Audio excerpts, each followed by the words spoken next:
มาเด้อผู้ใดอยากรู้ว่ายางรถไถใหญ่ๆแบบนี้เข้างัดกันยังไงมาเบิ่งไปน้ำกันพี่น้องผู้ใดอยากงัดเองหรือว่าสร้างมือใหม่หรือว่าเจ้าของรถก็ได้แต่สิงัดไปปาแบบบ่งอสร้างนะ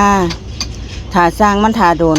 เฮ็ดเองก็ได้ประมาณนี้อันดับแรกนะคะต้องปล่อยลมออกเด้อพี่น้องเด้อปล่อยหัวจุกออก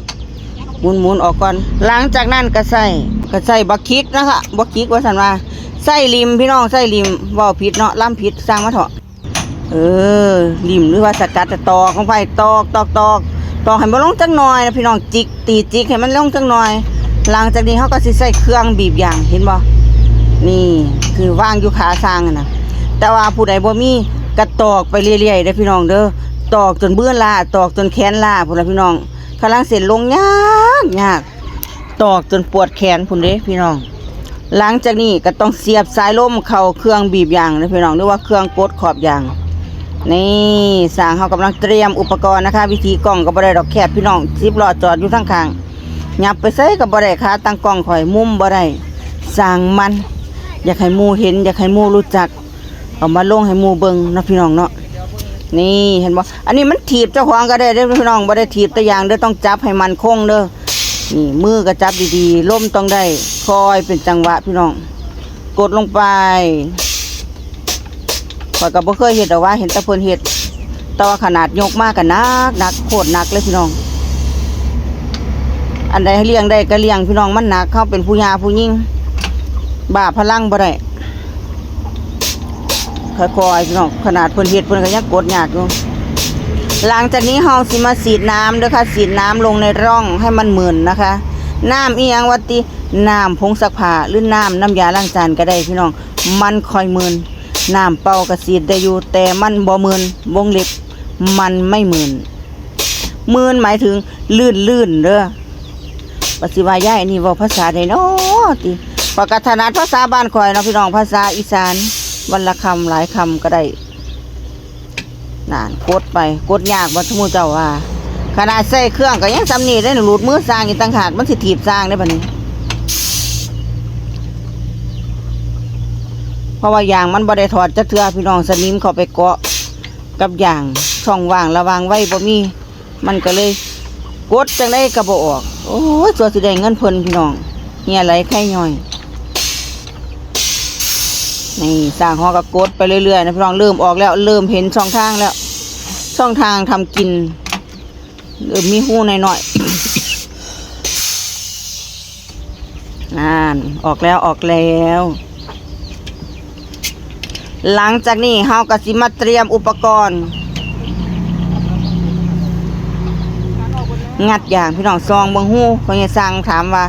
เจ้าคันซ้อนออกไปคันซุบออกไปโอ้ยข่อยคันแล้วนะสนอกว่ามาเบิ่งเพิ่นงัดอย่างพี่น้องใช้เหล็กงัดอย่างกระทุ้งให้มันยู่ให้มันหลุดลงไปเด้อพี่น้องเด้อให้มันกว้างๆโอ้ยจังแม่นหันหนังมาทางนี้เนาะนี่ยู่จุกลงไปบัดนี้ยู่ลงไปเป็นยังค่อยยู่ว่าติยามนั้นมันสิถูกจุกมันสิขาดเอ้าหมุนก็หมุนบ่ได้บาทนี่เฮ็ดจังได๋ล่ะโอ้ยเนาะมันต้องหมุนจุบอย่างขึ้นเทิงเด้อพี่น้องเด้อค่อยสิงการออก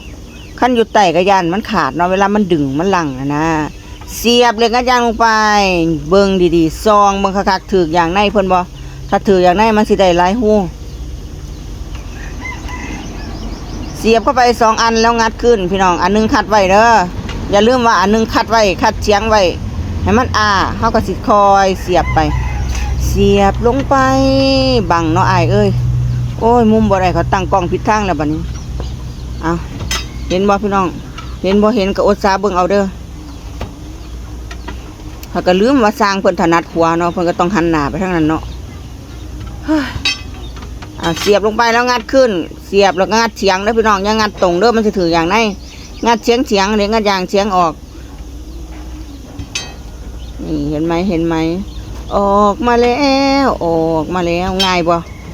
ง่ายอยู่ได้ข่อยว่าแต่มันสิยากตรงตอกยางลงขอบเท่านั้นล่ะกับตอนดึงยางในนะพี่น้องโอ้ยสุดยอดเลย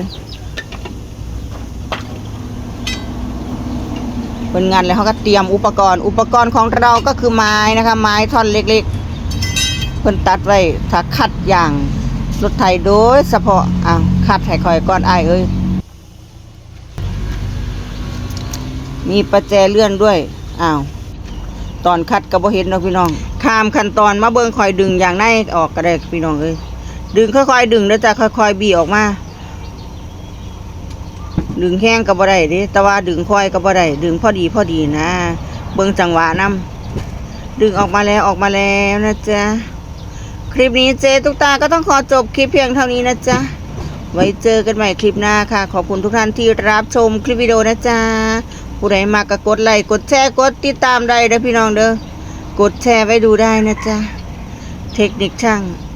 เจตุ๊กตามีแบ่งปันมาตลอดนะจ๊ะมักงานสร้างกับเขามาเบิ่งช่องข่อยพี่น้องมีทุกรถน้อยรถใหญ่รถจักรยานมอเตอร์ไซค์มีเบิดเด้อจ้ะเว้าแล้วก็ไปก่อนไว้เจอกันใหม่คลิปหน้านะจ๊ะบ๊ายบายไปอีหลีได้อบัดนี้พี่น้อง